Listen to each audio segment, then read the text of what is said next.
बिहार के जीविका दीदी के लिए नीतीश कुमार का एक बड़ा तोहफा। और ये तोहफा इतना बड़ा है कि इसे संभालने के लिए जीविका दीदियों को ट्रेनिंग भी दिया जाएगा। और ये तोहफा के बाद आरजेडी तेजस्वी यादव का जो माय बहन मानदेय योजना है वो फीका पड़ जाएगा। आप समझ लीजिए कि 2025 विधानसभा चुनाव की तैयारी नीतीश कुमार जिस तरह से कर रहे हैं, बिहार में 2025 में फिर से एक बार नीतीश कुमार की सरकार बननी तय है। इस मास्टर स्ट्रोक के बाद आप जानकर हैरान होंगे, वैसे ही बिहार की महिलाएं नीतीश कुमार को पसंद करती हैं, वोट करती हैं।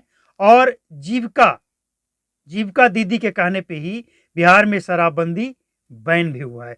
लेकिन हम आज आपको जो कहने आए हैं वो शराबबंदी से इसका कोई लेना देना नहीं है।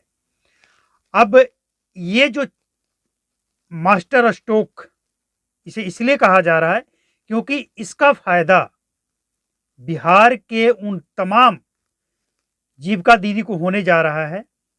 हालांकि अभी ये पायलट प्रोजेक्ट है, धीरे धीरे पूरे बिहार में ये होगा।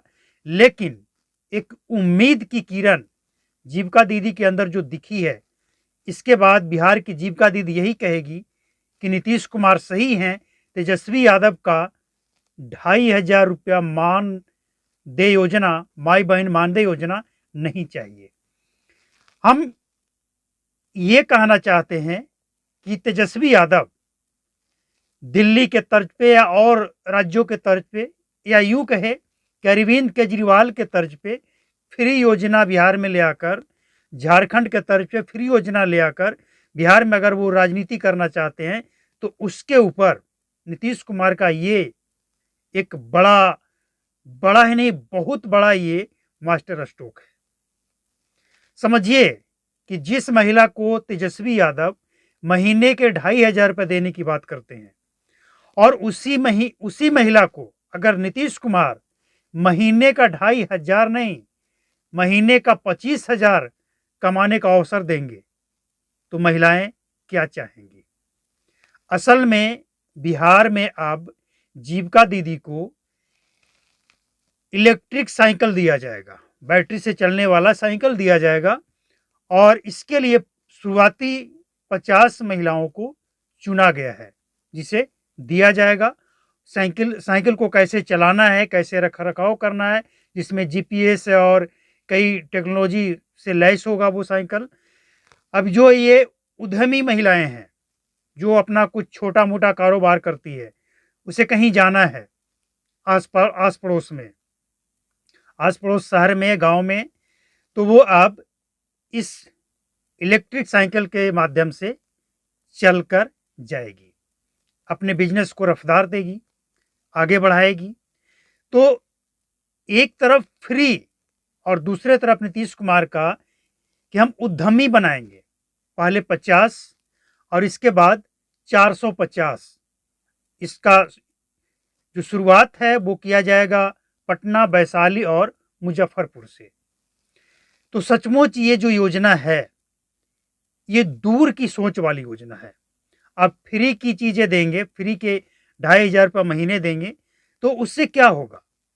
लेकिन अगर महिलाएं आत्मनिर्भर बनेगी, उद्यमी बनेगी, तो फिर ना सिर्फ वो अपने आप को संभालेगी बल्कि अपना पूरा परिवार को वो संभाल सकती है, वो आत्मनिर्भर बनेगी। और आज के डेट में आत्मनिर्भर बनना कौन नहीं चाहता है।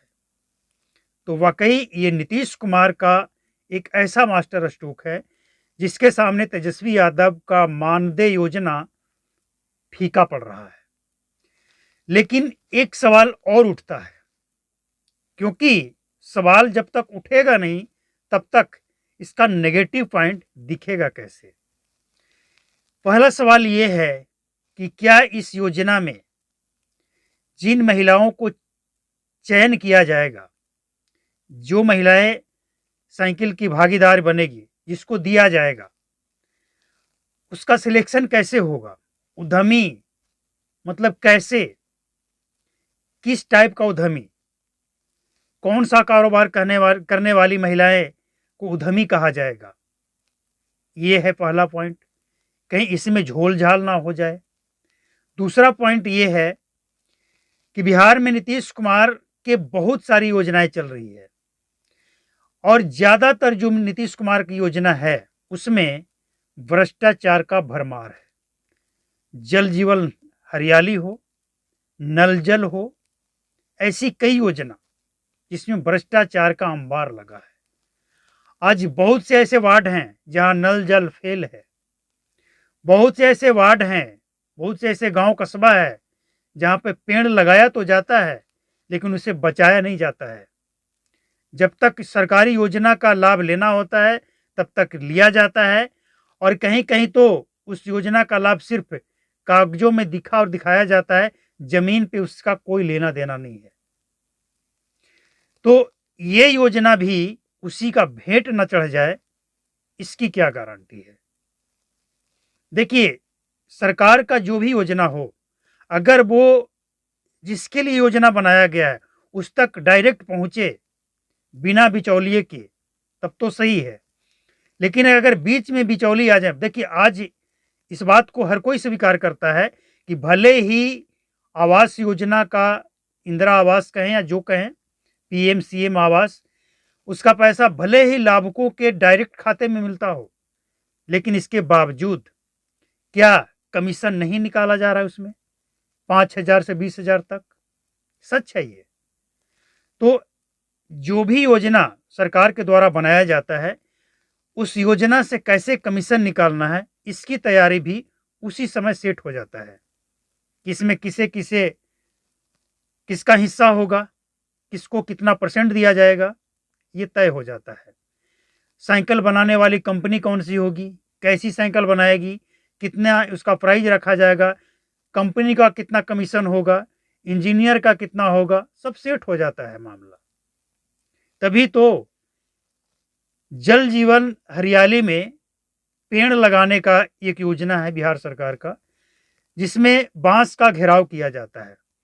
उस बांस का घेराव की स्थिति आज ये है कि जो भेड़ बकरी होती है सड़क किनारे चरती है, उसके अंदर मुंह डालकर उस पौधे को खा जाती है। इसके बाद उसका जो खड़ा करने का तरीका है उसमें कोई दम नहीं होता है, हल्का तेज हवा आए तो वो गिर जाता है। इसके अलावा उसका जो हाइट है वो इतना कम है कि भेड़ बकरी उसके ऊपर चढ़कर उसको इतना छोटा कर देता है कि जिसके बाद उसे बढ़ने के लिए अगला बरसात का इंतजार करना पड़ता है। तो इस तरह का जो योजना है जमीन पे, ये सब कहीं ना कहीं भ्रष्टाचार का भेंट चढ़ रहा है। और ऐसा नहीं है कि सभी जगह ऐसा होता है, लेकिन 75% जितना सरकार की तरफ से ये पेड़ लगाया गया, अगर बिहार में सब पेड़ लग गया होता, अगर उसकी देखरेख अच्छी होती, तो आज बिहार हरा भरा होता। तो इलेक्ट्रिक साइकिल महिलाओं को देना योजना अच्छा है, सुनने में भी अच्छा लगा, लेकिन क्या महिलाएं इसका सदुपयोग करेगी या फिर इस साइकिल का उपयोग शराब डिलीवरी के लिए शुरू हो जाएगा? उद्यमी शराब डिलीवरी करके बनेगी या कोई और, ये भी एक जांच का विषय होना चाहिए, क्योंकि बिहार में जिस तरह से महिलाएं का नाम शराब तस्करों में आ रहा है, चिंता का विषय है। ड्रग्स तस्करों में आ रहा है, चिंता का विषय है। तो नीतीश कुमार का योजना अच्छा है, लेकिन लागू करने से पहले अच्छी तरह से इसकी मॉनिटरिंग होनी चाहिए और जो भी दोषी पाया जाए इसमें, उसके ऊपर ऐसा कार्रवाई हो कि इसके बाद दूसरे शहर में अगर इस योजना को जब लाया जाए तो वहां का अधिकारी थर थर कांपे।